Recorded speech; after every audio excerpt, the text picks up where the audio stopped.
mugabo ntiyerekana igitigiri c'ingene bazoba bangana. ngira ngo nabazoba bagiye gukangura mu mahanga yose. iyi rero niyo nzamba y'akabanga. iyi nzamba izovuga nta munyavyaha n'umwe azoyumva. Matayo rero yerekana abagore babiri bazoba bariko barasera hamwe, abazoba bari mu murima bariko bararimira hamwe, umwe ko azojanwa uwundi agasigara.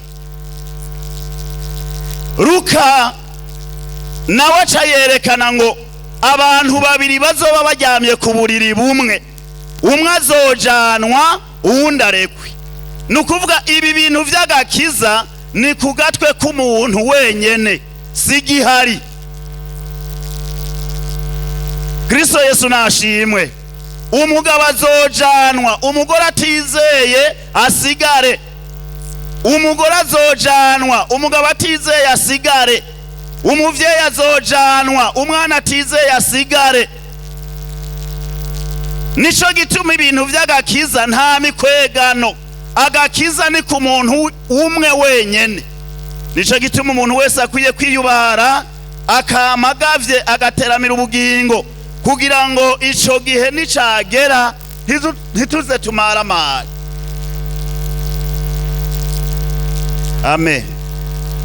Amen. Ntihagire uzosigara mu isi. Ijambo ry'Imana ryamaze kutwereka uko bizogenda. Abisirayeli bari mu bugaragwa, bariko barava hariya muri Egiputa, ari hanga ry'abantu benshi, aho bashikiye bashagaje kugira ngo bahaguruke bagende, kugira ngo bave ngaho bamenye ko urugendo rutanguye. Mugabo ikimenyetso caba barako bategerezwa guhaguruka. Hari abari baratoranijwe bakavuza inzamba. Izo nzamba zisamiranye, umuntu wese aho yarari yaca haguruka akamenya ngo urugendo ruratanguye, bagaca bagenda. Ya Kristo tuzohamagagwa n'inzamba, kandi iyo nzamba y'akabanga ku bantu bizeye Kristo bihanye ivyaha bakitandukanya n'ingeso z'abisi, nibo bazoyumva. Nico kimenyetso. Nta munyavyaha n'umwe azoyumva. Abagororotsi bazoyumva, abanyavyaha ntibayumva. Ndabifurije kuzokumva iyo nzamba.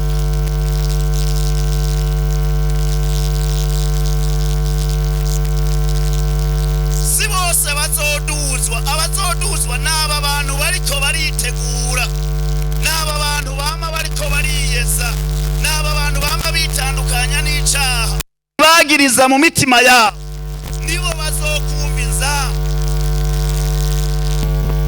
Aravuga ngo ehe ndababarire akabanga, ntituzosinzira twese, ariko twese tuzohindurwa mu kanya gato, mu kanya nk'ako gukubita ingohe, aho inzamba y'iherezo izovugira.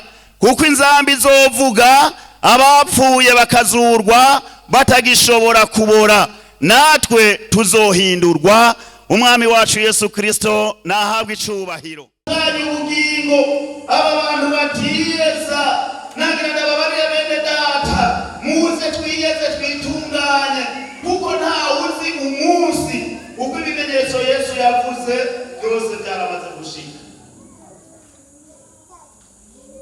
Nta gisigaye.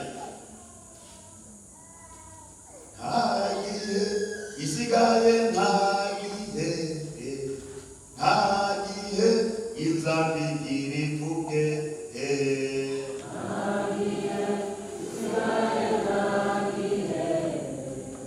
Ntagihe inzambi irivuge.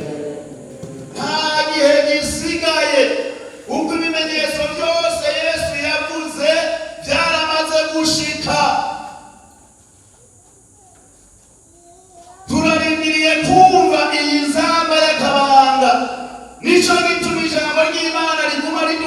kuzura kugira ngo umuntu wese yiyeze yitunganye izamba niyavuga ntazasigara.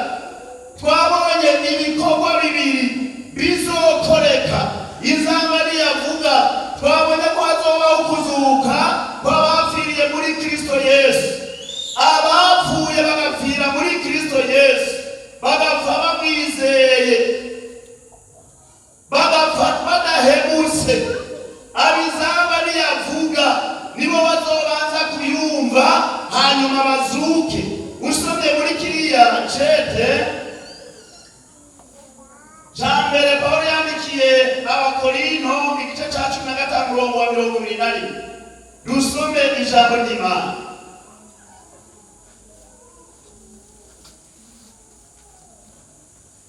Inzamba y'Imana izovuga nta munyabyaha azoyumva.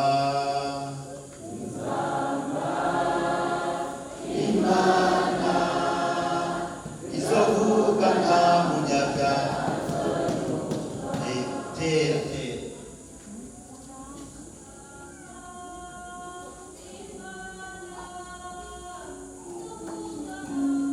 murazingurura igice c'Abakorinto ca mbere 15 umurongo wa 21. Izovuga nta munyabyaha azoyumva.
Niko muri Kristo bose bazohindurwa bazima, ariko umuntu wese mu mwanya wiwe. Kristo niwe mushuzo, maze abakristo bazobonerwa bazuke ahazozira. Umwami wacu Yesu Kristo nahabwe icubahiro. Uyu Kristo twizigiye, uyu Kristo twizeye niwe mushuzo wabizeye ko yazutse, natwe tuzozuka abazoba barapfuye. Nimuvuge muti amen. Ivyizigiro vy'abana b'Imana nuko naho tuzoba twarapfuye, mugabo ijambo ry'Imana rivuze ngo umuntu wese umwe wese mu mwanya wanje.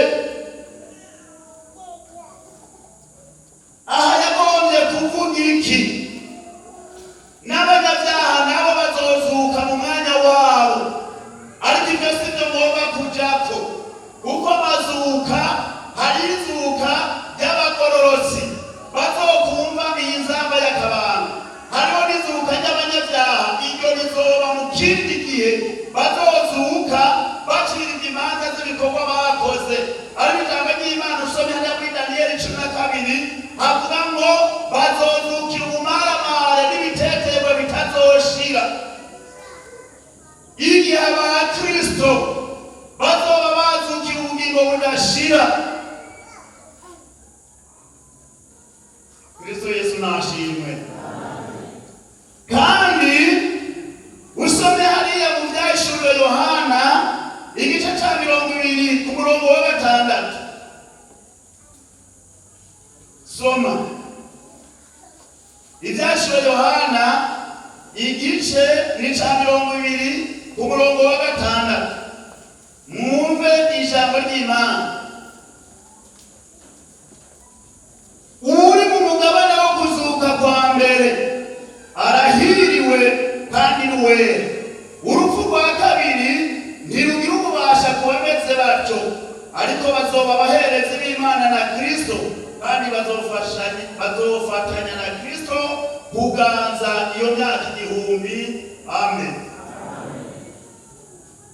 N'ishengero rya Kristo nagira nababarira bene data, umuntu wese yamagavye kugira ngo naho urupfu rwoza uzobe mu kuzuka muri uyu muzuko w'izuka rya mbere. Ijambo ry'Imana ritubariye ngo uri mu mugabane wo kuzuka kwa mbere arahiriwe kandi wera.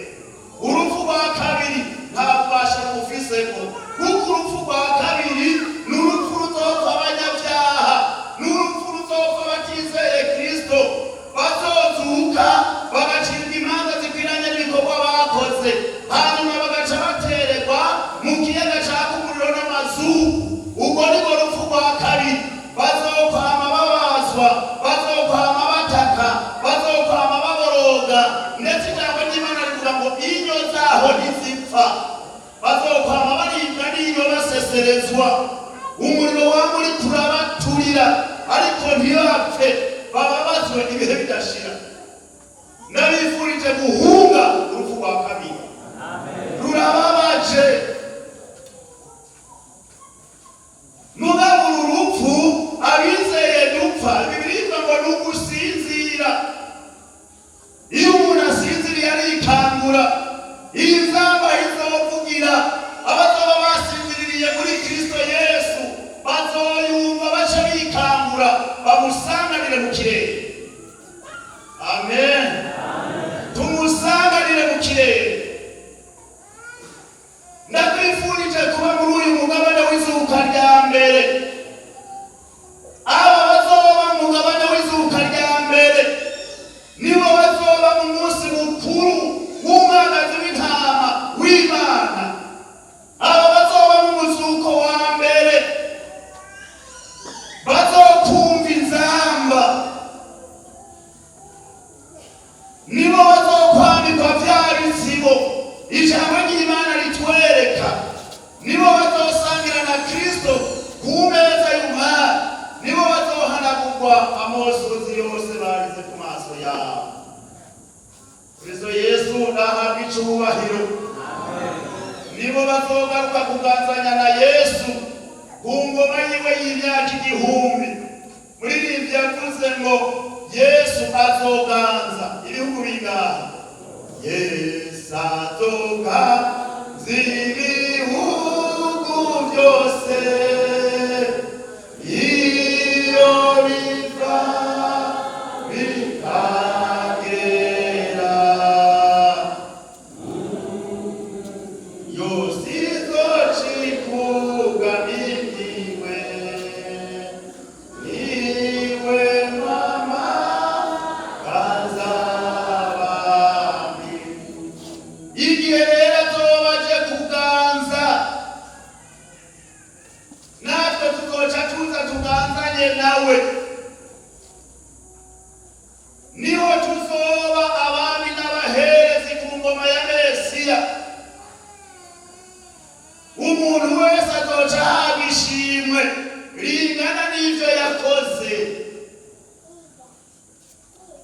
Amen.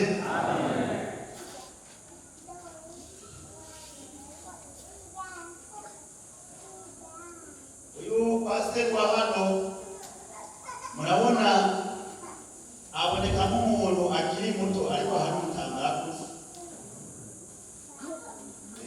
Ndamubaha cyane Mutama, kuko jewe ndi mubo yoba sinoba ndi mubo yigishije gusenga data watweshije dawe watweshije, kuko yahora aza kutubarira ijambo ry'Imana. Igihe natangurira kumubona ni mu mwaka wa 2 w'ishuri, aza kutwigisha ijambo ry'Imana. Arigihe rero ariko aratera agakorasi, ndamwitegereza ingene asimba.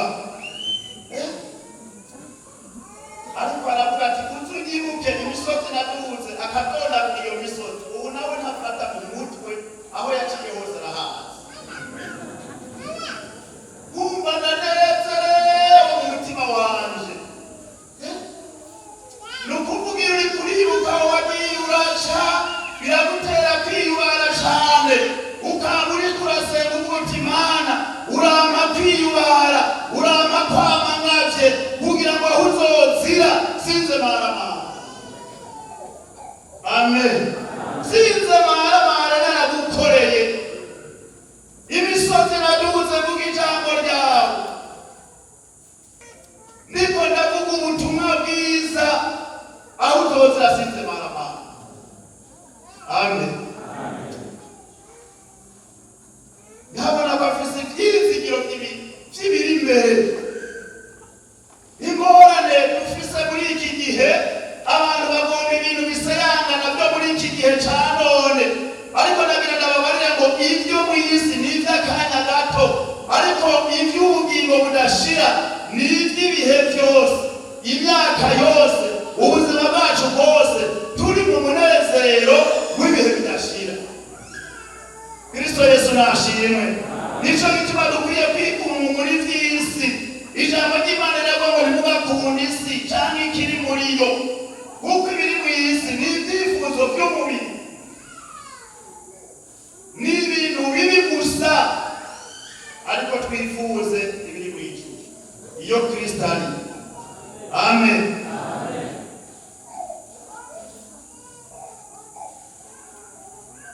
Azoca hindura imibiri yacu y'ubufafa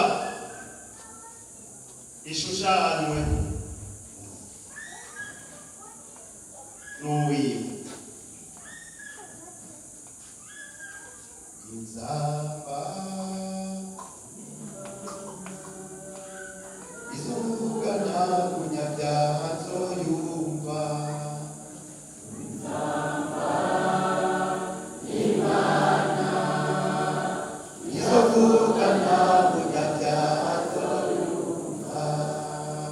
Inzamba Imana izovuga nta munyabyaha azoyumva. Inzamba Imana izovuga nta munyabyaha azoyumva. Soma muri iki cete ca mbere nyene Pawulo yandikiye Abakorinto igice ca 15:51. Azohindura iyi mibiri yacu.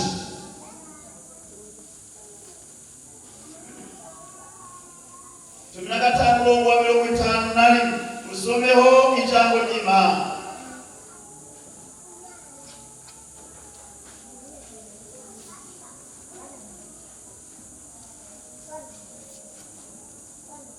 Ahabonye ndababarire akabanga. Ntituzosinzira twese, ariko twese tuzohindurwa mu kanya gato, mu kanya nk'ako gukubita ingohe. Aho inzamba y'iherezo izovugira, uko inzamba izovuga abapfuye bakazurwa batagishobora kubora, natwe tuzohindurwa. Kuko uyu mubiri ubora ukwiye kuzokwambara ukutabora, kandi uyu mubiri upfa ukwiye kuzokwambara ukudapfa. Ariko uyu mubiri ubora niwamara kwambara ukutabora, n'uyu upfa niwamara kwambara ukudapfa, niho hazoba rya jambo ryanditswe ngo urupfu rumizwe n'intsinzi. Warupfuwe, intsinzi yawe iri hehe? Warupfuwe, uruboyi rwawe ruri hehe? Imana yacu nishimwe cyane. Pawulo yandika aya majambo ariko araremesha iri shengero ry'i Korinto. Arababarira atumve ndababarira akabanga. Ntituzosinzira twese, ariko twese tuzohindurwa mu kanya gatoya, mu kanya nk'ako gukubita ingohe. Aho inzamba y'iherezo izovugira, kuko inzamba izovuga abapfuye bakazurwa. Amen. Aho batazosubira kubora, bene data, hari igihe abantu bagomba kunezereza umubiri gusumba uko bonezereza Imana. Abantu bakagerageza kurondera ubwiza bw'umubiri, ariko nagira ndakubarira ngo umubiri naho wogerageza ukawunezereza gute, nagira ndakubarira ngo umubiri urapfa, umubiri urabora, umubiri urashira. Nico gituma bene data tudakwiye kunezereza umubiri gusumba uko twonezereza Imana. Uyu mubiri nuwo kanya gato, nagira ngo umuntu wese asubize ivyiyumvira inyuma, yiyumvira abo byavukiye rimwe, yiyumvira hariya ku musozi wabo abantu bitwa ngo bari barangiranwa bakomeye, none uyu munsi bari hehe? Ivyo bidutere kubaha Imana n'ukwitunganya neza, kugira ngo natwe urupfu nirwaza tuze tuzuke mwizuka ya mbere, tuze dusanganire umwami mu kirere. Iyi nzamba y'akabanga tuze tuyumve. Yesu Kristo nashimwe, kuko iyi nzamba nta munyabyaha n'umwe azoyumva, abazoyumva n'abagororotsi.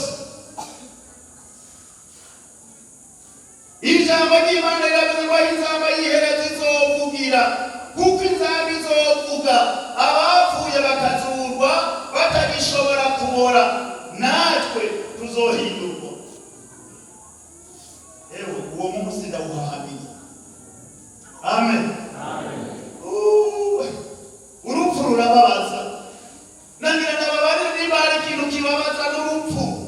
Abandi bavuga ngo rubabaza abasigaye, ngo rubabaza ngo oya rubabaza usigaye. Uraza urupfu rugutwara umukenyezi ugasigara urumupfakazi. Urupfu rugutwara umugabo ugasigara umupfakazi. Urupfu rugutwara umwana, abana bakagenda ubona. Nagira ndababarire urupfu rurababaza, mugabo kuri uyo munsi Yesu Kristo nashimwe. Abazoba bumvise inzamba, none warupfuwe, insinzi yawe irihe? Ntusubiye. Uruboyi rwawe rurihe? Ntusubiye. Ico gihe urupfu nta rubasha ruzoba rukifise. Ariko uyu munsi ukumva urupfu urahunga. Urupfu ni rumwe. Undi yavuze ati uyu munsi wo kumupfeke, kandi umuntu akakora ati ndakwica, uragomba utenesha umuhungu. Ntaho umuntu afite igihe ciwe cane kamubisata. Umwami wacu Yesu Kristo ahabwe icubahiro. Iyo ndiko nibuka y'amajambo ntanibuka banje nabuze nkunda ndafise ivyizigiro, ntinanje ninarangiza neza dosubira kubabona, tunezeranwe nabo. Ivyo nivyo vyizigiro mvise mu mutima wanje. Iyo mbonye umuntu w'Imana atashe neza, ndagira ivyizigiro ntimana nanje uzomperezo ryiza, kugira ngo nanje nzesubire mbonane nabo nabuze, nabo nakunda, nabo twakoranye ibikorwa vy'Imana. Kuko nagira ndakubare ngo kuri uyo munsi tuzobonana kandi tuzomenyana. Yesu Kristo nashimwe. Aho tuzoba turi tuzoba urupfu ngo warupfuwe ntusubire. Ubu rero ndafise intsinzi. Amen. Ko Kristo Yesu yapfuye akaba umushuzo w'abizera bose, nukuvuga ngo natwe abazoba bapfiriye muri we tuzozuka, twongere tubeho ubugingo budashira. Amen. Amen. None ko hariho abasinziriye, jewe abantu batanezerwa mu ngoro y'Imana, none munezererwa hehe? Nimunezerwe, reka gusinzira mwumve ijambo ry'Imana, munezererwe n'ijambo ry'Imana. Dawidi yavuze ngo naranezerewe igihe bambara koje mu ngoro y'Imana. Iyo umuntu abuze umunezero mu ngoro y'Imana, hariya muriho kaba karabaye. Kristo Yesu nahabwe icubahiro. Ndi mu ngoro y'Imana birangibagiza imibabaro, birangibagiza indwara, mbere nimubura Imana ndumva yuko nkize ibisonga ikagaruka mu nyuma. Hari n'igihe mpora nibaza nti none nkabaza umuntu wanjye, ariko abantu batagira Imana, abantu bataja mu ngoro y'Imana kumva ijambo ry'Imana, bafise amageragezo, none baruhukira he? Umugoroba mvuye ngaha niho nagiye kuraba umuntu arwaye, bari bamumbariye atarambara ati pasiteri uragize neza kuje, ati muramubona ngaha, namutumye ko kugira ngo ndagusezere ndondere ubumara ndabumwe mfe duhuke. Uko niko abantu b'isi bameze batumva ijambo ry'Imana. Mugabo abantu b'Imana tugira ivyizigiro, naho twoba turi mu mageragezwa ntitugira imigabo y'ukwiyahura, turihangana kugeza ku kanyuma. Yesu Kristo nashimwe, kuko tugira ivyizigiro yuko hari umunsi tuzonezerwa. Ndamubona ntigamuwe mupfaso, eherawe ingene uriko urababazwa n'umubiri, none ugomba uve n'aha hantu uri, hanyuma uje kubabarizwa hariya mu muriro utazima, uzokwama ubabazwa ibihe byose. Aramara ati Mana imbabarire, nsengera uje nk'umumarayika kugira ngo ngaruke. Ati nukuri ndakubwira ukuri, uwo mama namutumyeko nari nahejeje kumaramaza yuko ndonde ikintu nywa mfe ubu mve muri iyi si yanje. Ibikurusha, ibikuremereye ubibwire Yesu. Nta muntu yiyahura azobona Imana, ntazoja mw'ijuru, ntazokumva inzamba. Ariko ijambo ry'Imana riravuga ngo uwihangana agashitsa kw'iherezo niwe azokiza ubugingo bwiwe. Imana yacu nishimwe cyane. Twihanganira amageragezwa, naho intambara zihari, naho ubukene buhari, naho indwara zihari, naho hagakengerwe, hari igihe tuzonezerwa twicaranye n'Umwami wacu Yesu Kristo. Ijambo ry'Imana rivuga ngo yicaye iburyo bw'Imana, yicaye iburyo bwa Data, kandi igikorwa ariko arakora, ariko aradusengera. Aramusengera mu ntegeke zanje, kandi nawe aragusengera mu ntegeke zawe. Aguma avuga ati Mana gira imbabazi, raba Jamali n'umunyantegeke, muharire, mugirire ikigongwe, kuko arazi igise yateye kugira ngo mboneke. Nico gituma tubabaye, ntagomba ko hari n'umwe yopfa, ariko aragomba ko abantu bose bakizwa, tugazohabwa ubugingo budashira. Imana yacu nihabwe icubahiro.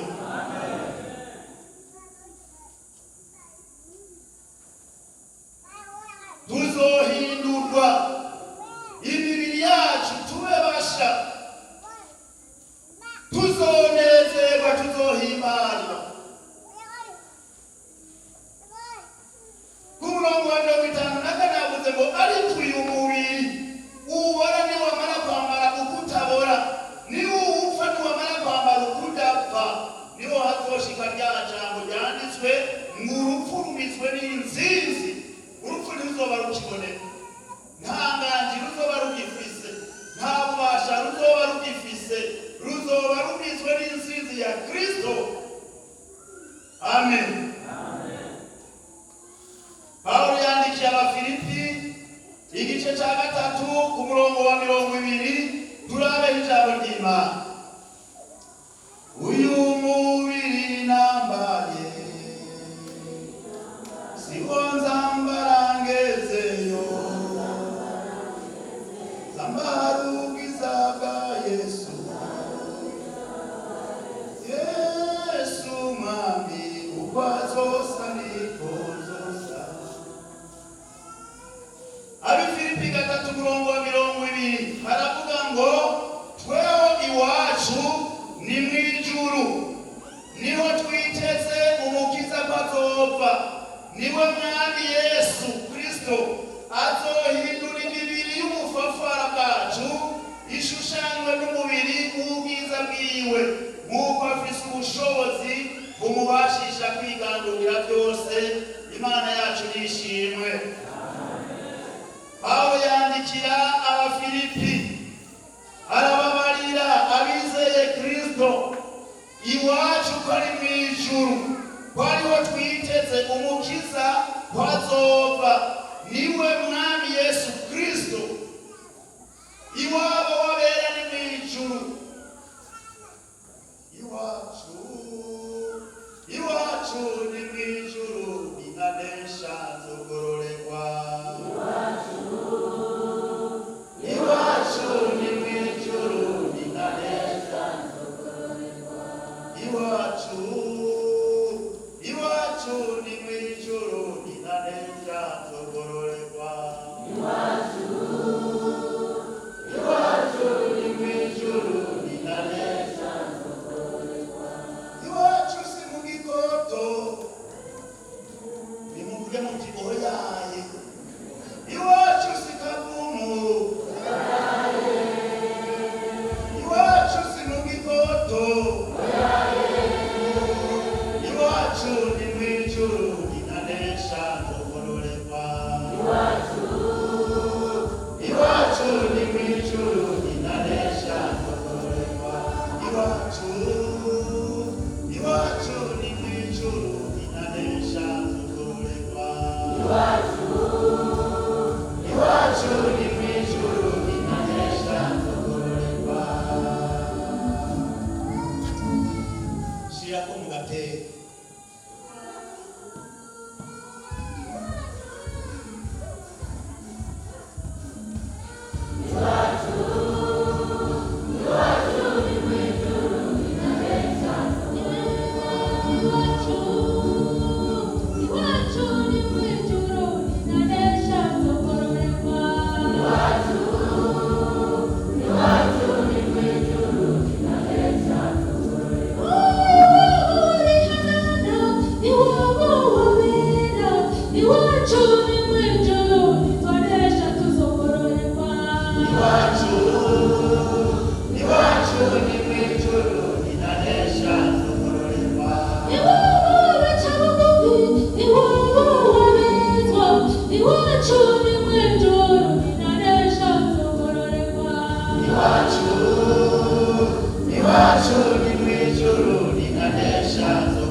Abantu muri iki gihe barahagaritse umutima,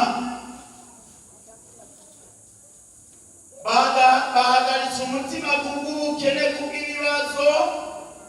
Abantu bose bariko baravuga bati mu Burundi ntibishoboka ko tuhaba, yaba byashoboka umengo twese twari kuronka amaviza tukagenda Canada, Amerika, twese. Ngira ngo n'ubuhoza umuntu agafata ndabahaye amaviza mwese. Nuvuga nti mugire gutaturaba uwosiga.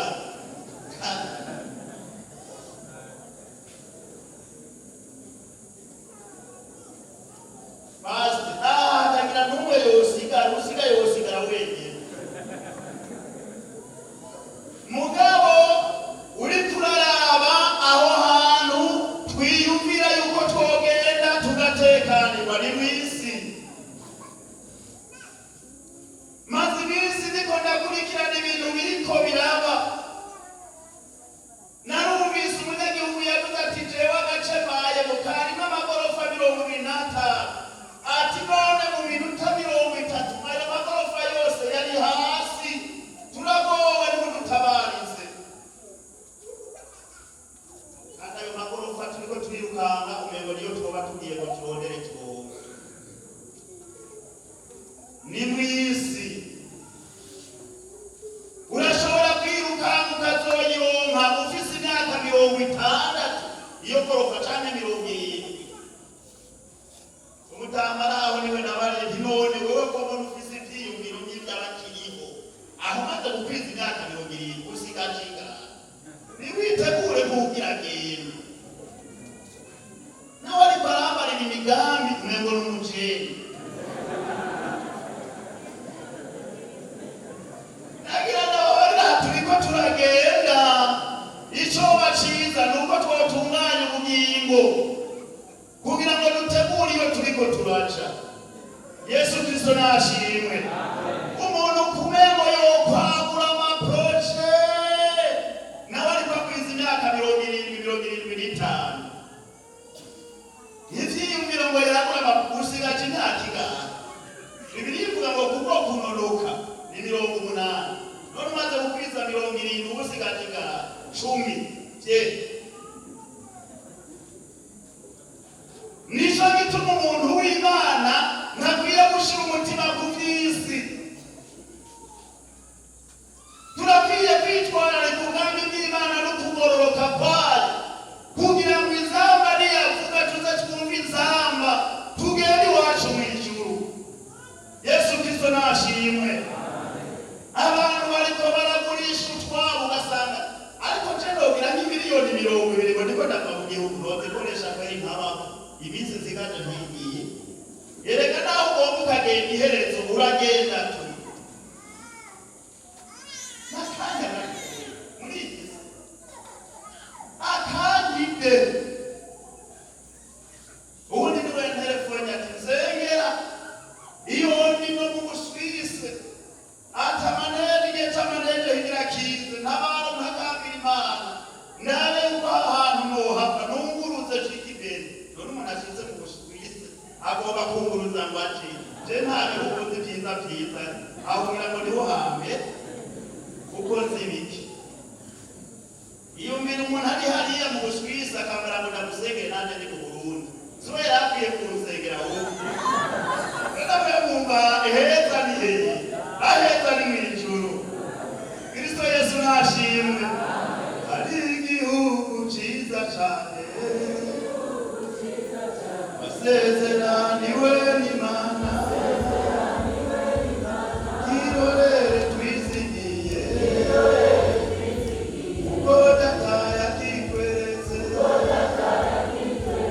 aho hantu adateye nabi. Erega jewe kera nari umuririmbyi nguma nigatira rero amajwi nayo bishoboye nimumfashe mwebwe mufise amajwi meza turirimba igihugu ciza. Baravuga ngo tweho iwacu ni hehe? Ni mw'ijuru. Kristo Yesu nashimwe. Iwabo wabizera ni mw'ijuru aho izamba y'umwami wacu Yesu Kristo ucivugira abera tuzoja mw'ijuru. Aho niho tuzoba amahoro, nta ndwara ziriyo, nta rupfu ruriyo, nta nzara ibayo, abariyo bose baguwe neza. Amen. Shira igihugu ciza cyane sezeraniwe n'Imana kirorere twizigiye ko data yakikweretse aho hantu ni heza cyane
ndasengera Imana mvuga ati Imana urazompa kuzoba mu bwami bw'Imana. Mw'isi nta heza hari, aheza ni mw'ijuru. Nico gituma dukwiye kwama tugavye, tukamenya ngo hariho umunsi uyu mwami wacu Yesu Kristo azoza kugira ngo atore umugeni wiwe, atore ishengero ryiwe yakoye amaso y'igiciro kinini. Natwe dukwiye kwama tugavye nk'uko umugeni yamagavye arindiriye kumukwe aza kumwakira. Akaba ariko natwe tuguma tugavye, tukaba amaso, tukirinda icaha. Ijambo ry'Imana riratubariye ngo twe iwacu ni mw'ijuru, niho twiteze umukiza wacu kwazoza. Niwe mwami Yesu Kristo azohindura imibiri y'ubufafara bwacu, ishushanywa n'umubiri w'ubwiza bwiwe. Uyu mubiri nambaye uyu n'umubiri ubora, n'umubiri ugwara, n'umubiri unteye ingora.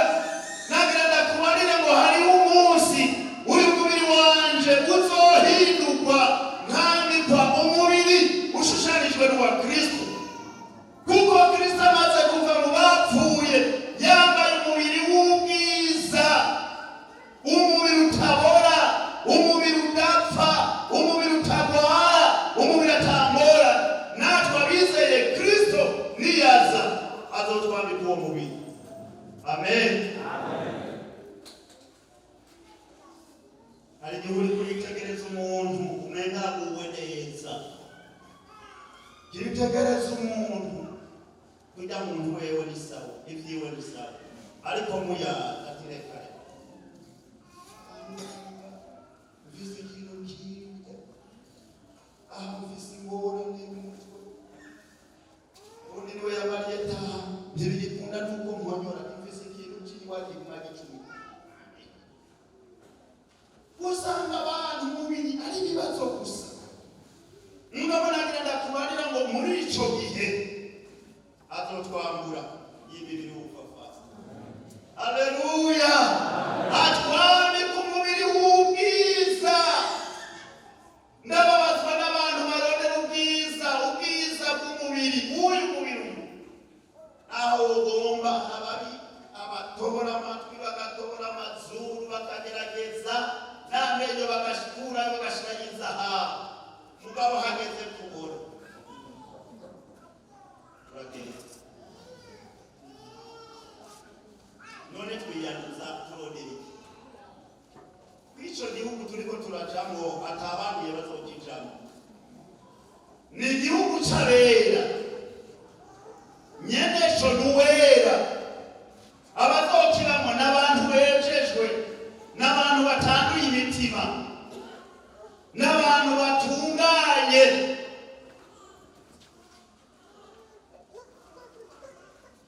Kumva bakaraba abazungu n'abajyambika kagerasha zikabo nawe niyo ndimanwa yawe akaryama kakamaruka kuki nabo ngo bagira babe nk'abazungu bagaca bagenda bakaryama naho ujyana umuru mwirawe ubwonko ujyana ubwonko mwiza mu maso kuko amaso ntucuba umuzungu.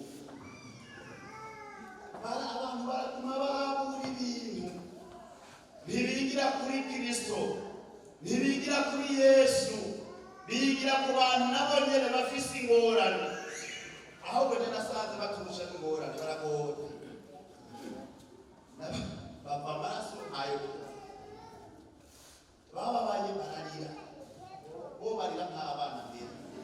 Abirabure twebwe turiyumana, baraboroga bakarira. Twishushanye nawe, nimuze twishushanye na Kristo. Amen. Tumere nk'uko Kristo ari. Yaradangiza. Dusome ijambo ryo gusozera duce gusenga Imana. Hariya mu cete ca mbere cyanditswe na Yohana igice ca 3 ku murongo wa mbere. duce dusenga Imana. Munsi nk'uyu haba hari ibikorwa byinshi, turagerageza rero kugira ngo tuzigame umwanya byose tubikore neza. Icete ca mbere canditswe n'abandi ca gatatu umurongo wa mbere haravuga ngo ku mutwe w'amajambo, urukundo rwa data wa twese rwaduhinduye abana biwe. Muraba urukundo uko rungana data wa twese yatugiriye ko twitwa abana b'Imana, kandi niko turi. Nico gituma bisi batatuzi kuko batayimenye. Abo nkunda none turi abana b'Imana, ariko uko tuzomera ntikurahishurwa. Ico tuzi nuko Yesu niyahishurwa tuzosa nawe, kuko tuzomuraba uko ari. Kandi umuntu wese amuziga kw'ivyo ariyeza nk'uko uwo ari wera. Umwami wacu Yesu Kristo nahabwe icubahiro. Abamuziga ko ubwo bwiza, abamuziga ko ukudapfa, abamuziga ko bya byiza byose, ijambo ry'Imana riratweretse abo bantu ko bama biyeza. Ijambo ry'Imana riratweretse ko turi abana b'Imana, niko turi. Ngo nico gituma bisi batatuzi kuko batamenye Imana. None ko turi abana b'Imana, ariko uko tuzomera ntikurahishurwa. Naho turi abana b'Imana, ijambo ry'Imana ritweretse ngo mugabe ico tuzi nuko uko Yesu azobasa niko nanje nzocasa. Amen. Hari abantu bagerageza mu gukina amafilime bakamugereranya, bakaraba abantu bakagereranya. Bijya ntibigereranye, si Yesu. Ubwiza bwiwe yambaye yambaye ubukayangana, yambaye ubwiza budasanzwe. Ico rero natwe tuzi nuko uko Yesu asa, uko azobasa azoca duhindura natwe duse nawe. Kristo Yesu nashimwe. Twanikwe ubwiza budasanzwe. Ijambo ry'Imana rero riratweretse ngo umuntu wese amuziga kubwo bwiza, umuntu wese amurondera kw'ico cubahiro, umuntu wese amurondera kukudapfa, yama yiyeza kuko nawe aruwera. Abumvise amajambo y'Imana mwese, Imana ibahezagire. Uragomba kuzobana nawe mu bwami bw'Imana. Uragomba inzamba izovugira kugira ngo uze wumve inzamba y'akabanga. Ngwino wezwe n'amaraso ya Kristo Yesu. Amaraso ya Yesu niyatweza akaduhindura abana b'Imana. Amaraso ya Yesu niyaduhindura akadukura kwa gasenga kose n'amarabaga. Ibyo Satani yatumije, ibyo Satani agenda asiga abana b'Imana, amaraso ya Yesu aradukurako ubwo buhumane bwose, tugaca ducika abana b'Imana, tukagenda n'ivyizigiro by'amahirwe, tukizigira ku munsi umwe tuzobana nawe mu bwami bw'Imana. Nico gituma umuntu amuziga kw'ivyiza byose n'ivyo yama yiyeza. Ntacanduje umutima wawe, mbega Yesu ariko arakwitegereza, ntaca kugayako. Ngwino wezwe, amaraso ya Kristo Yesu agutunganye. Wihane ubwo bubi bwawe kugira ngo ube ugavye, umurorere wihanganye. Amageragezwa mw'isi arahari, intambara mw'isi zirahari, ariko nagira ndakubarire ngo hari igihugu abera bagiye kwinjiramo. Abazoba muri ico gihugu n'aba bantu batagira agasembwa, n'aba bantu bejejwe, n'aba bantu batunganije ubugingo bwabo. Yohana ngo niwe yabonye ishengero ry'abantu benshi, amasinzi n'amasinzi, ata muntu n'umwe yoshobora kuriharura, bahagaze imbere y'intebe y'Imana baririmba indirimbo z'amashimwe, bafise amashami y'ibigazi mu ntoki. Mbega muri abo uzobamo?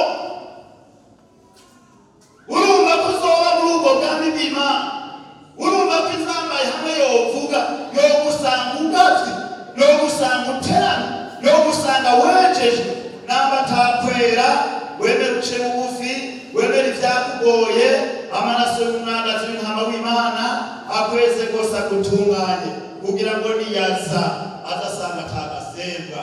Duhe kaze umurongozi wa hano, umuvyeyi w'ishengero kugira ngo basengere asabire imbabazi ku Mana. Mwebwe mwese muciye bugufi, amaraso ya Kristo Yesu abatunganye. Mana yacu uvyagiye mw'ijuru, Mana yera, se umwami wacu Yesu Kristo, turagushimiye kuriko uracurira abantu bawe amajambo y'ubugingo. Haleluya! Mw'izina rya Yesu Kristo, nyene ishengero, uwapfuye akazuka, turagushimiye ko abatunzi uzogaruka, ababumvise ijwi ryawe, mwaba baraje barafukamye mw'iriba ry'amaraso yawe. Turakwinginze guharira umuntu wese aciye bugufi munsi y'umusaraba muri ca kidengeri c'amaraso yawe, mw'izina rya Yesu. Harira umuntu wese Mana afukamye, turasavye umwete, turasavye umutunganye kugira aza gusanganira ataco yogawa. Turabasengeye Mana, kuko niko badutumye ngo tugende kubwira abaremwe bose ubutumwa bwiza, abazobwizera bazokizwa. Kandi ijambo ryawe rivuga ngo muvuge yuko ukwihaha no guharirwa ibyaha bikwiye kuvugwa mw'izina rya Yesu Kristo. Kuri byabo navyo gushingira intaha ibyo, nuharire Mwami, nuharire, ezesha amaraso yawe umuntu wese afukamye mw'izina rya Yesu Kristo. Ave ngaha yumva afite amahoro, ivyari bimuremereye mw'izina rya Yesu Kristo bimuveko, kuko Yesu niwe bavuze ngo bananiwe n'abaremerewe baze kuri wewe. None abari bafite imitwaro bavuna y'ibyaha bagenderemo, y'ibyaha bakoze, nubaharire, uraharira, ureza. Jambo ryawe rivuga ngo ukuziga kw'ibyo byiza byo mw'ijuru akwiye kwezwa, kuko nawe Mana uwera. Turabasengeye Imana yo mw'ijuru, ubaharire utabaharuriye, ubuhagire ubuhumane bw'umubiri n'ubw'umutima, bababera kuko nawe uwera. Urakoze Mana ko byose bibaye bisha, urakoze ko wumvise ugusenga kwacu, urakoze kubahariye, urakoze kubejeje, urakoze kubuhagiye, urakoze kubatsindanishirije ku caha cabo. Icubahiro gihabwe wewe, turabigushimiye byose Mana, kubahariye. Ni mw'izina rya Yesu Kristo umwami n'umukiza wacu niho tubisavye, amen. Muhagarare aho nyene mwari mufukame dusenge Imana. Ndagomba dusengere uyu muntu afise umutwaro w'indwara, uyu muntu afise umutwaro yaduganye kuri uyu musozi. Uko Yesu Kristo yarari ejo n'uyu munsi niko akiri. Afise ububasha bw'ukwigandurira vyose, afise ububasha kurarya amageragezwa yawe, afise ububasha kururya musozi uhagaze imbere yawe. Kandi twongere dusengera aba bantu b'Imana, umuntu yifuza n'ubushobozi bwa mpemu yera, uca uvuga uti Mwami ndagomba ubushobozi kugira ngo nshobore kurwana intambara nziza, kugira ngo uzoze usanga ibyaha bitandukanye. Igihe inzamba izovugira uzoze usanga nkiri mu bushobozi bwa mpemu yera, kuko ndagenda kubona ngo mpemu yera niwe dushoboza kunesha ibyaha, niwe dushoboza gushinga intara, niwe dushoboza guhagarara neza mu nzira y'agakiza. Ata bushobozi bwa mpemu yera abantu babagoyigoyi nk'abandi bose. Nawe ukeneye ubushobozi bwa mpemu yera, ubusabe. Dusabe hano umukozi w'Imana Mwanduberekiyo ashika asenga Imana, ntaze gusenga Imana. Abagwaye imitwaro n'abifuza ubushobozi bwa mpemu yera, Amen.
Imana baje imbere y'Imana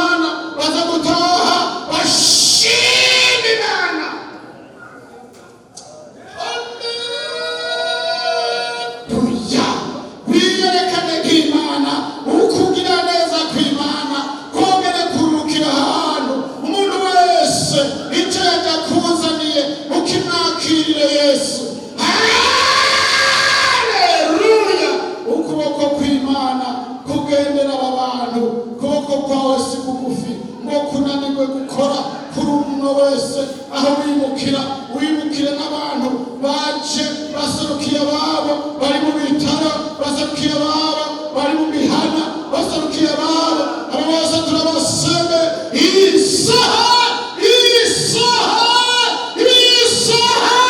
imenyekane ko Imana ya Isirayeli yariko irakorera kuri uyu musozi. Urakoze mwami ufatikanije no kwizera Imana kuzokiza abarwayi, kandi niwari yari afise ingorane Imana igacimuharira.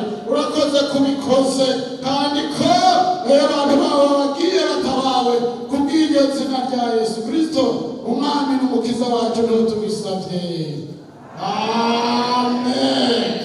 Turagushimiye Mana data wa twese uvyagiye mu ijuru, turagushimiye ko ari wewe Mana wenyene, turagushimiye ko ari wewe Mana wabanye natwe muri byose na hose, warazigamye ishengero wararishibamyeko, none twari hano imbere y'ubwiza bw'Imana muri iki gice ca mbere. Turabigushimiye Mana mw'izina rya Yesu Kristo, nyene ijuru n'isi, nyene ishengero, nyene ubwami butazigera buhanguka, mwami w'amahoro, turakwinginze ngujane n'abagiye kugenda badasigara muri uyu mwanya, ubaherekeze ubarongore, usigarane n'abagiye gusigara mwami, ushishikare kubana natwe no kutuzigama no kuduhezagira mu bikorwa biri imbere.